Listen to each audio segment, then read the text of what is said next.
कभी माथे पे तिलक लगाया तो कभी इफ्तार पार्टी में जमावड़ा लगाया। और कुछ इसी तरीके से बिहार विधानसभा चुनाव से पहले रणनीति तैयार की जा रही है। लेकिन भारतीय जनता पार्टी और उनके चाणक्य अमित शाह एक नया और बड़ा दांव खेल रहे हैं।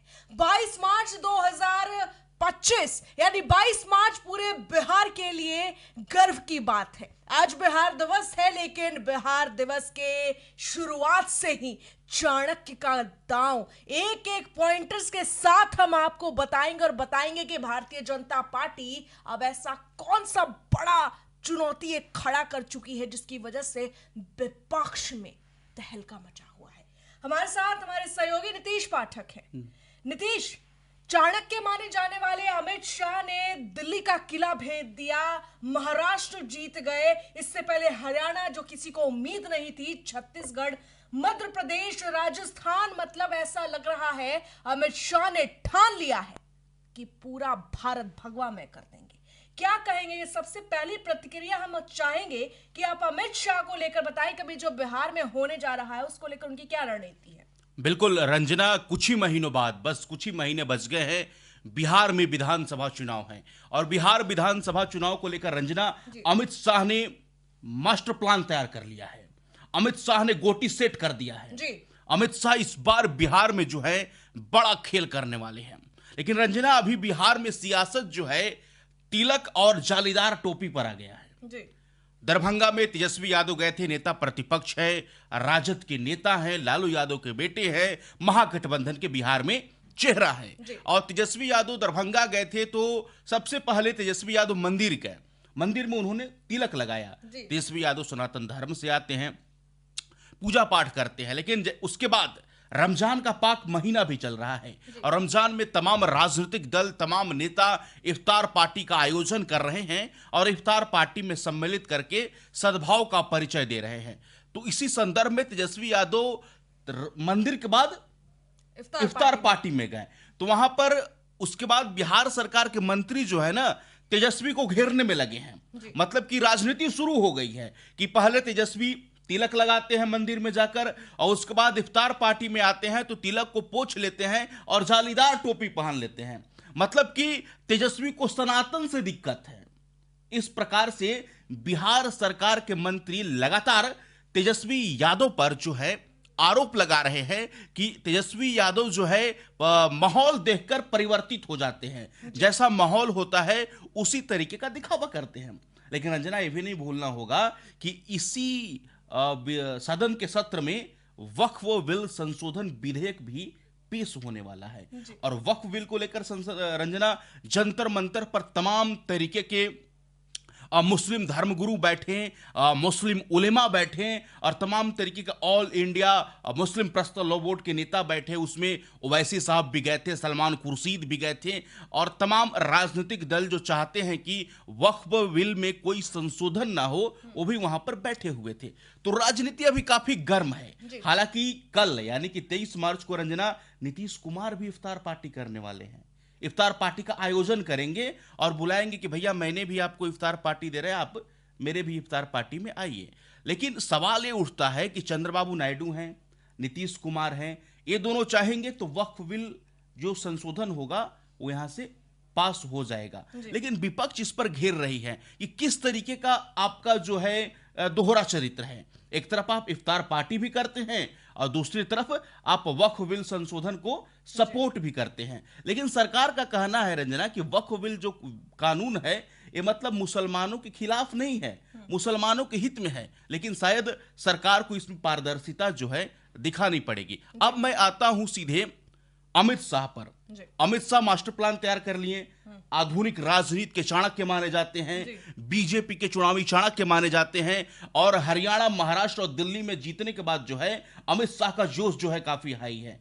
और उसके बाद अमित शाह 29 मार्च को बिहार जाएंगे और 30 मार्च को बिहार की जनता को संबोधित भी करेंगे और साथ ही साथ अपने कार्यकर्ताओं को गुरु मंत्र या यूं कहे तो विजय मंत्र भी देंगे और बिहार में भगवा लहराने का शंखनाद जो है वह 29 मार्च से शुरू हो जाएगा। लेकिन हम आपसे जानना चाहते हैं कि आज 22 मार्च है, आज बिहार दिवस है, बिहार के लिए गौरव का दिन है, लेकिन आज पूरा भारत जो है बिहार दिवस मना रहा है।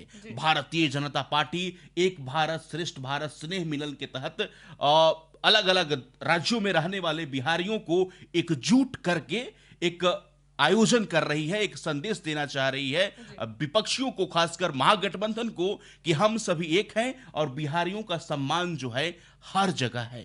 लेकिन इसको हम कनेक्ट करेंगे दिल्ली से। बिल्कुल। दिल्ली में पूर्वांचली वोटरों का अहम योगदान था और पूर्वांचली वोटरों को साधने के लिए जिस तरीके से बीजेपी ने एक अलग अलग टुकड़ों में बैठकें की, अलग अलग टुकड़ों में बातचीत की, वार्तालाप की, इसका फ्रूटफुल रिजल्ट जो है चुनाव में देखने को मिला। तो जिस तरीके से बिहार दिवस पर अलग अलग राज्यों में मुख्यमंत्री भी शामिल हो रहे हैं, अलग अलग प्रदेशों के, वहां पर एकजुटता दिखाई जा रही है, बिहार की बातें की जा रही है, बिहार के गौरव को लेकर चर्चाएं की जा रही है। इस पर आपको क्या लगता है, क्या इसका परिणाम आने वाले वक्त में विधानसभा चुनाव में देखने को मिलेगा? रंजना, जैसा कि आपने कहा कि दिल्ली में बीजेपी ने खास तौर पर अलग अलग एक समूह बनाया और उस तरीके से उन्होंने जो पूर्वांचली वोटर्स हैं उनको लुभाने की कोशिश की, जो कि कामयाब रहा। हाँ। तो मैं दर्शकों को भी ये जानकारी दे दूं कि इसलिए भी भारतीय जनता पार्टी बाकी पार्टियों से 4 कदम आगे रहती है।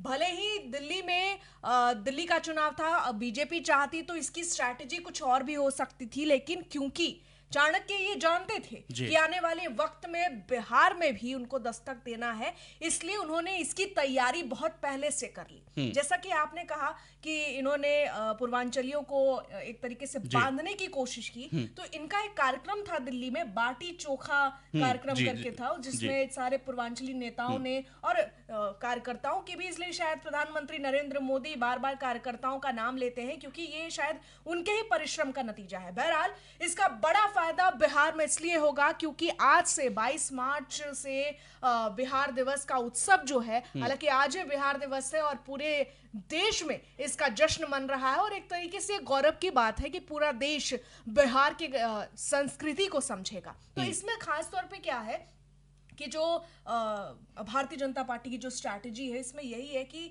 जितने भी अलग अलग जो राज्य हैं उनके जो मुख्यमंत्री हैं, खासतौर पे मुख्यमंत्रियों द्वारा इसका एक तरह नेतृत्व समझिए, तो इससे आप एक बात और समझ सकते हैं कि बिहार को लेकर बीजेपी इस बार कितना खुले में खेल रही है। पहले जब बिहार में चुनाव होते थे तो इतना बड़े स्तर पर तैयारियां नजर नहीं आती थी, लेकिन ये भी एक ऐसी तैयारी है जिससे विपक्षी जो खेमा है वो डरा हुआ है। इसमें खास बात यह है कि सांस्कृतिक कार्यक्रम होंगे अलग अलग जगह से, आज से जब शुरू होगा अलग अलग तरीके से ये बताया जाएगा कि बिहार क्यों इतना ज्यादा प्रसिद्ध है, जिसमें खास तौर पर बिहार के जो लोग हैं, पूर्वांचल के जो लोग हैं, उनको लुभाने की कोशिश की जाएगी। और वही है कि जो बिहार के जो लोग हैं उनकी जो संस्कृति है अपने आप में बहुत भव्य है, ये बीजेपी जरूर जानती है और इसका बड़ा फायदा भारतीय बिल्कुल। रंजना, वर्तमान में बात करें तो इस वक्त बिहार में मैं सीधा तौर पर कहूंगा कि तेजस्वी यादव बैकफुट पर है।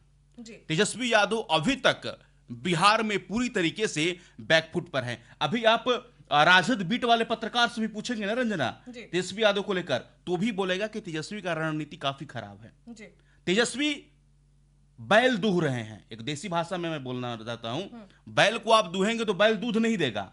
आज तेजस्वी का हालत वही है, मतलब तेजस्वी का रणनीति जो है अभी फिलहाल जो है काफी खराब चल रहा है। तेजस्वी यूं कहें तो भटक चुके हैं अभी वर्तमान में, और Bharatiya Janata party front foot पर बैटिंग कर रही है। और तेजस्वी को दिल्ली में जिस तरीके से कांग्रेस ने आम आदमी पार्टी को हराया था, उसी तरीके से बिहार में कांग्रेस जो है राजद को आम आदमी पार्टी बनाने जा रही है। जी, क्योंकि कांग्रेस पार्टी जो है कन्हैया कुमार को एक्टिव कर दी है, पप्पू यादव को एक्टिव किया, संगठन में बदलाव देखने को मिल रहा है। संगठन में आपको प्रदेश अध्यक्ष का उन्होंने चयन किया, बदलाव किया। तो इस तरीके से है कि आप अगर सम्मानजनक सीट आप महागठबंधन में नहीं देंगे कांग्रेस पार्टी को, तो कांग्रेस का कोई विषाद है नहीं बिहार में, लेकिन कांग्रेस पार्टी आपका खेल जो है बिगाड़ सकती है अगर आप उनको सम्मान नहीं देंगे। अब कांग्रेस का कहना है कि मेरे पास तो एमओआई समीकरण है जी, मुस्लिम हमारे पास है, यादव हमारे पास है, लेकिन इस बार महागठबंधन में भी अलग अलग चेहरे हैं। हालांकि 14 अप्रैल को पशुपति कुमार पारस फाइनल करेंगे कि हम किसके साथ रहेंगे, लेकिन इस बार काफी इंटरेस्टिंग मुकाबला जो है बिहार में होगा, क्योंकि सीमांचल में एआईएमआईएम है, वहां पर उनका पैठ जो है काफी मजबूत है। हाँ, ये भी मानना होगा कि आरजेडी का पैन बिहार संगठन जो है काफी मजबूत है, और नीतीश कुमार इस वक्त काफी नीतीश कुमार का आलोचना हो रहा है। सोशल मीडिया पर बात करें या जमीनी स्तर पर बात करें तो एक तरीके से बिहार के युवाओं में खासा नाराजगी है, और बिहार के युवा नहीं चाहते कि नीतीश कुमार जो है फिर से मतलब कि मुख्यमंत्री बने, क्योंकि जिस तरीके से उनका वीडियो वायरल होता है रंजना, जिस तरीके से हरकतें करने लगते हो विधानसभा में बैठे हो या फिर सार्वजनिक मंच पर, तो लोग पूछते हैं कि क्या सही है नीतीश कुमार, निशांत कुमार की एंट्री की बात होती है, तमाम तरीके की बातचीत होती है। तो इस वक्त फिलहाल यही है कि जिस तरीके से तिलक लगाकर फिर इफ्तार पार्टी में तेजस्वी जाते हैं, तो जनता को तय करना है कि आप तेजस्वी को किस तरीके का नेता देखना चाहते हैं, किस रूप में देखना चाहते हैं। और जिस तरीके से भारतीय जनता पार्टी का पूरा सेटअप तैयार है, भारतीय जनता पार्टी पूरी तरीके से एक योजनाबद्ध तरीके से इस बार बिहार विधानसभा मैं इस पे एक जानकारी भी देना चाहूंगी, आप दर्शकों को भी देना चाहूंगी कि जैसा कि हमने बात किया कि बीजेपी जो है आज बिहार दिवस पे लोगों से जुड़ने की कोशिश कर रही है, और पूरे देश में बिहार का संस्कृति को बढ़ावा दिया जा रहा है और पूर्वांचलियों को जोड़ा जा रहा है। इसमें खास बात यह है, मैं पॉइंटर बाय पॉइंटर समझा देना चाहती हूँ। 75 प्रवासी टोलियां बनाई गई हैं इसके लिए। अब आप कांग्रेस की बात कर रहे थे और जैसा कि तेजस्वी के परफॉर्मेंस की बात कर रहे हैं, तो कहीं ना कहीं वो बैकफुट पे नजर आ रहे हैं। कांग्रेस का जो इस बार का, मैं थोड़ा जब मैं इस पर विश्लेषण कर रही थी, जब मैं इस पर पढ़ रही थी और जानने की कोशिश कर रही थी, तो इसमें एक चीज साफ है कि जैसे दिल्ली में कांग्रेस अलग थलग पड़ी थी, इस बार बिहार में भी कुछ ऐसा ही होगा। क्योंकि इस बिहार चुनाव से पहले तेजस्वी ने एक बात इशारों में जरूर कह दिया था कि कांग्रेस से उनका रुख अलग होगा, जिस तरीके की बातें हुई थी। इस बार कांग्रेस सिर्फ बीजेपी को हराने के लिए वहां बिहार में नहीं उतर रही है। इस बार उनकी स्ट्रैटेजी जो है जनाधार को जीतने की है। जैसे कि आप ये नहीं कह सकते, दिल्ली में भी उन्होंने भले ही एक भी सीट नहीं जीती, लेकिन कहीं ना कहीं एक जनाधार जो उनसे जुड़ रहा था, जो परसेंटेज है वोट प्रतिशत, उसमें कोई बदलाव नहीं हुआ। उसी तरीके से बिहार में भी वो ऐसा कर रहे हैं। अब आते हैं महागठबंधन के कुछ बड़े चेहरों पे, तो अखिलेश यादव खुले तौर पे ये कह चुके हैं कि वो तेजस्वी का साथ देंगे। इसका ये साफ और स्पष्ट मतलब है कि जो छोटे भाई हैं वो बड़े भाई का साथ नहीं देंगे, जो कंधे से कंधे मिला के चल रहे थे।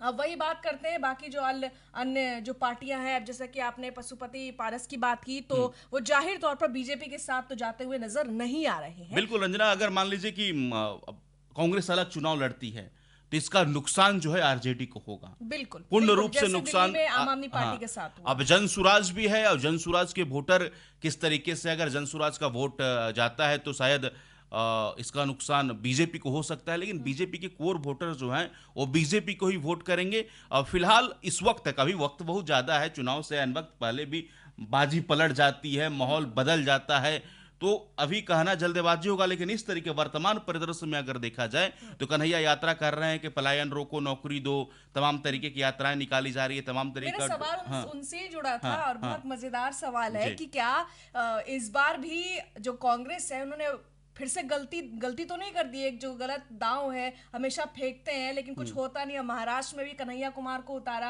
हर जगह उतारा, लेकिन कन्हैया कुमार की जो चीजें हैं वो बोलते बहुत अच्छा है। जेएनयू के छात्र हैं तो जाहिर तौर पे उनके अंदर वो उत्साह है, लेकिन इसका फायदा कांग्रेस को कितना हो पाया है, शायद उनका होमवर्क करना बिल्कुल चाहिए। देखना, बढ़िया स्पीकर होना इसका मतलब ये नहीं कि आप बढ़िया राजनीतिज्ञ हैं। आप इसका मतलब ये नहीं होता। स्पीकर का अलग मैटर है कि आप वक्ता जरूर हैं, आप 10 लोगों का मतलब कि आप दिमाग में अपनी बातों को रख सकते हैं, अपनी सरकार की योजनाओं को गिना सकते हैं, अपनी पार्टी का फायदा गिना सकते हैं। लेकिन वर्तमान में अगर बात करें तो नेता के रूप में कन्हैया कुमार का अभी तक जो सफर जो है अच्छा नहीं रहा है, शानदार नहीं रहा है। इससे पहले बेगूसराय में लोकसभा का चुनाव लड़ा, वहां उनको हार का सामना करना पड़ा। 2019 में आप 24 में आप दिल्ली आए, दिल्ली में भी हार का सामना करना पड़ा।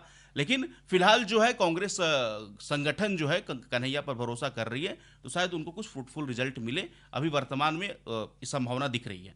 बहरहाल अंत हाँ। में मैं ये भी बता दूं कि छठ पूजा जो सबसे बड़ा महापर्व होता है बिहार का भी, जो कार्तिक मास में भी छठ पूजा होती है, महाछठ पूजा होता है, उसके लिए भी भारतीय जनता पार्टी ने कुछ समूहों को तैयार किया है बिहार चुनाव से पहले, उस पर भी काम कर रही है, तो ये भी एक बड़ा इम्पैक्ट पड़ सकता है।